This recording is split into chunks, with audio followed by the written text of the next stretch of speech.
Hello everyone, and welcome back. Now in the previous video I introduced you to fan-like characteristics. And essentially what this means is that the parts of the solution are moving away from each other in space as time goes on. And essentially what this causes is this big stretched out, fanned out part of the solution that wasn't in the initial condition. Now I want to look at the opposite that can happen here. And let's think about, again, Old Faithful for a second. Let's look at our nice quasi-linear PDE. And let's imagine the following scenario. So the opposite of the fan-like situation. Let's suppose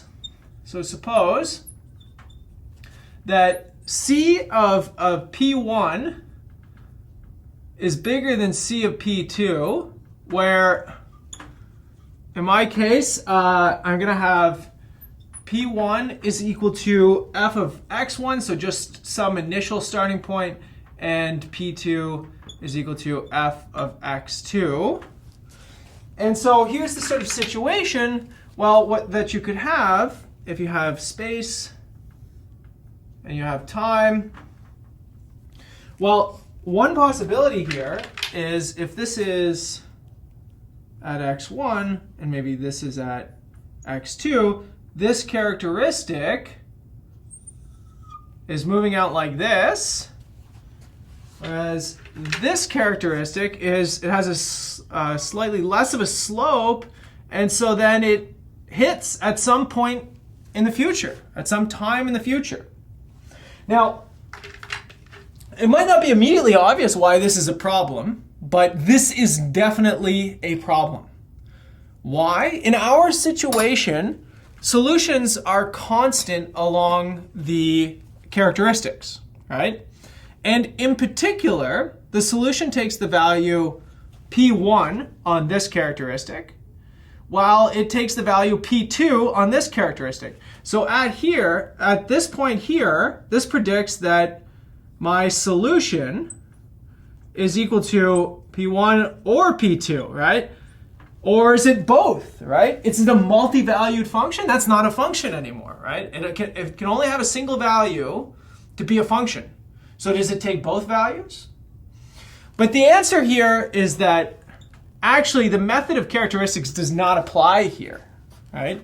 Because the method of characteristics makes the assumption that these characteristics are distinct from each other. When you have these kind of intersections, method of characteristics no longer applies. The method of characteristics applies just fine down here. No problems with that. But when you get these intersections, this leads to what's called a shock wave. So here's what I'm going to do. I'm going to do this from a theoretical perspective for a second.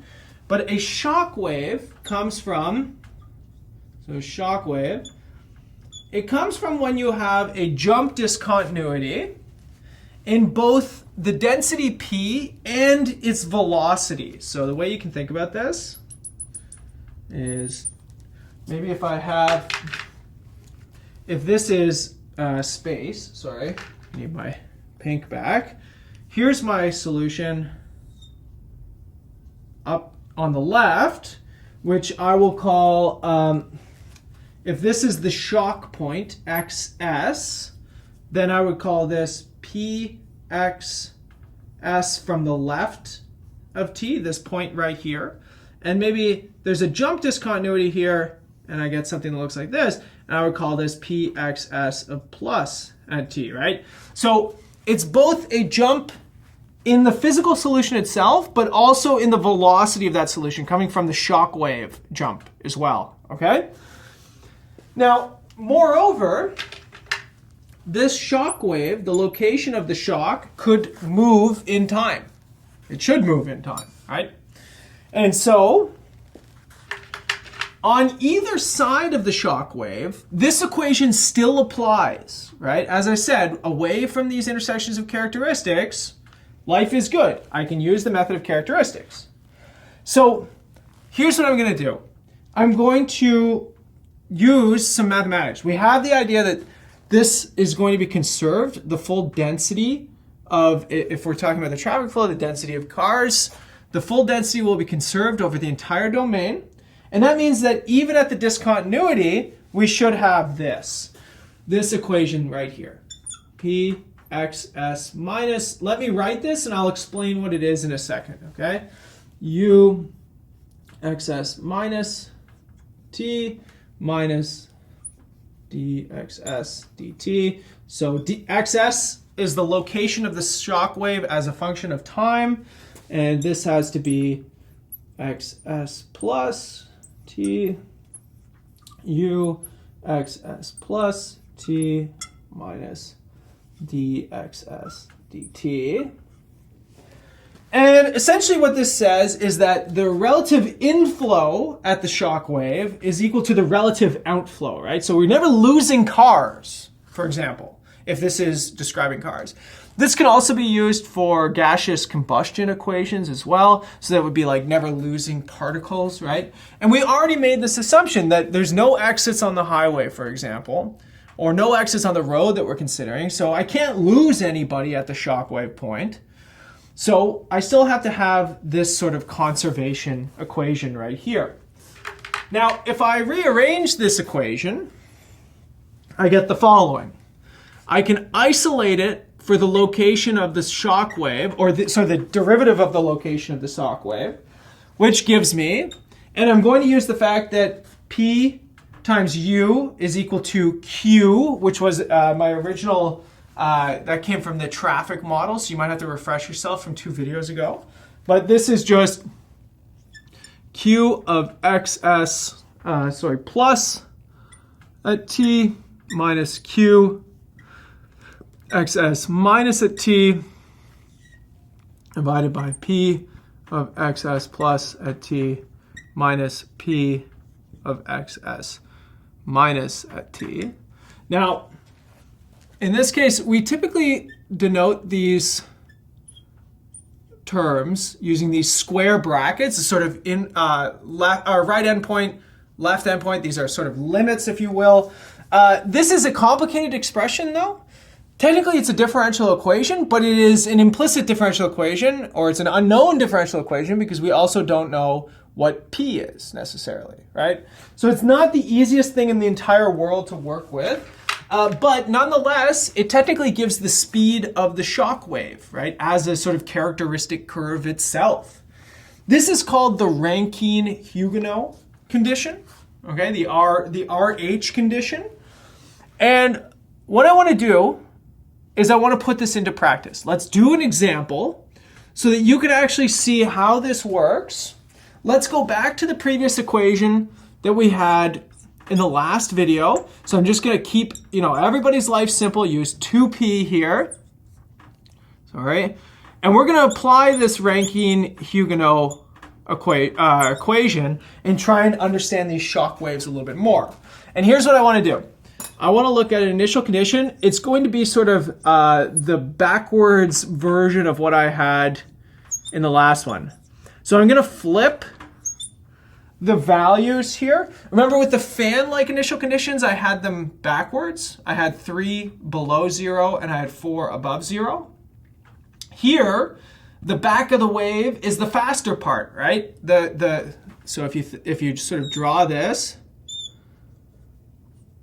the speed of this part is moving at 4t according to the characteristics, whereas the speed of this part is only moving at 3t, right? So you can imagine there's a crunching going on, right? You're getting a push. It's like a rugby, it's like a game of rugby, right? People are coming up and pushing from behind and trying to hurry the people at the front up. So here's what we get. Well, first of all, if you remember the definition, Q in this case is equal to P squared, because this is just, 2P is Q prime, right? So just taking the antiderivative.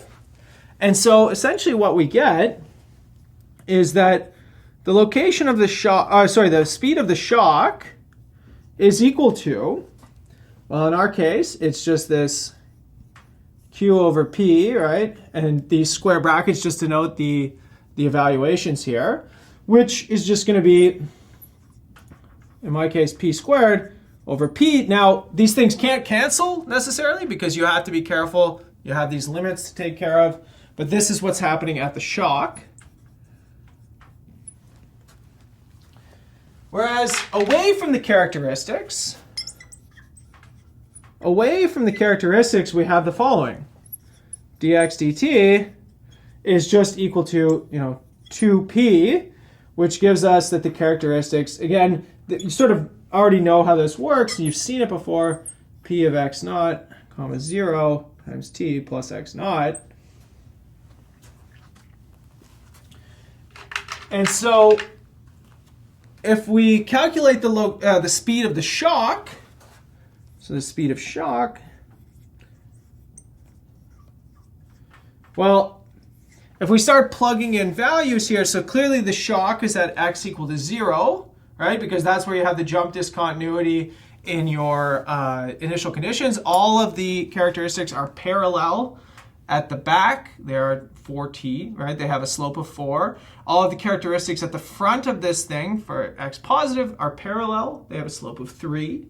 And so that's where you get the crushing that's happening, right? And so the shock location is starting at x equal to 0. We want to know how fast that thing propagates through. And essentially what we can do is dxs dt is, this is going to be q of 4 minus q of 3 divided by 4 minus 3. And that comes from the fact that at the back of this thing, we are traveling at the speed of 4. At the front of this thing, we're traveling at the speed of 3. Sorry, there's minuses in front of everything here. Pardon me. So, sorry. To the right, we're traveling at speed 3. At the back, we're traveling at speed 4. So 4 minus 3 and then negative. These two negatives will knock each other off, so it doesn't matter. Then Q, this is just the evaluation of P at these points, which gives you Q of 4 minus Q of 3, all negated. Okay, so, this is essentially 4 squared minus 3 squared divided by 4 minus 3, which is the whole fraction is 4 plus 3, which is equal to 7. So what does that actually mean? Here's what the solution would look like in a space-time diagram, okay? So here's x, here's t. It tells us that the shock wave here is propagating fast, right? So essentially what you have is a shock wave that starts at x equal to 0. That's the jump discontinuity. And that jump discontinuity is getting pushed from behind. And the jump discontinuity is pulling this piece forward with it. So essentially what you're getting is, here's the location of the shock at x equals 7t. And the solution looks like this. It takes the value of 4 behind the shock, right? That was the initial condition. And it takes the value 3 ahead of the shock, okay? So this is what the solution would look like if you plotted it in a space-time plot. Now the question is, how do we apply this to traffic flow? Well, in the previous video, we saw that fan-like characteristics come from a green light turning red. A shock wave comes from a green light turning red, right? So an abrupt stop taking place on the road. So again, let's remind ourselves, we've got our traffic model, really sort of simplified traffic model. What do we have? U max 1 minus 2p over p max, and then partial p, partial x. So let's take a look at an initial condition for this thing. Well, we could assume, let's assume the following. Let's assume that the density of cars is equal to, some positive number for x less than 0. Okay? And let's also assume that at the location of the red light, the density is maximized for all t greater than 0. Why? Because the red light is causing people to crush up against the and stop, right? So the highest bumper-to-bumper traffic is right at the red light. So here's what you can imagine.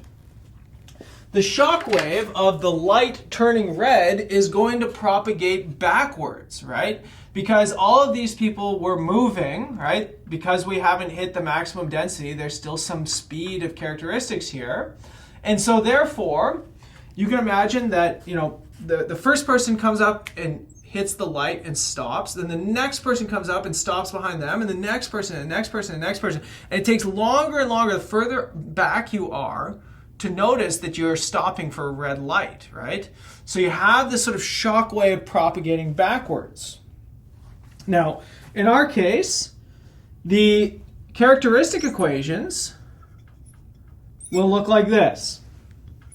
dx dt is equal to u max 1 minus 2p over p max, pardon me, right? And so you're getting this sort of hitting that's taking place, and you're going to get a shock wave that's going to be traveling backwards here. And so if we look at the Rankine-Huginot condition, this is going to be Q of P max, the rightward density at x equal to 0, minus Q of P0, the leftward density at x equal to 0, divided by P max minus P0, which we can use the fact that we know that Q at P max is equal to 0, right? And so therefore, this is equal to minus Q of P0 divided by P max minus P0, which is going to be less than 0, which tells you that your shock wave is moving backwards. So we're seeing these sort of shocks forming very, very naturally in, you know, social phenomena. I'm not sure if you would want to classify this as physical phenomenon, but it's certainly something that we can observe, you know, next time you're in the car and you pull up to a red light. You can watch that shock wave happening where people are coming up fast and fast and fast to hit the light and then sort of piling up as they get up to it. That is a sort of shock wave propagating backwards through this thing. And the shock is the initial light turning from green into red. Okay. When we come back in the next video, we are going to go through our last lecture in this series together. And what I want to do is I want to introduce you to one last partial differential equation before I leave you, okay? And that's going to be called the iconal equation. So I'll see you all in the next video, everyone.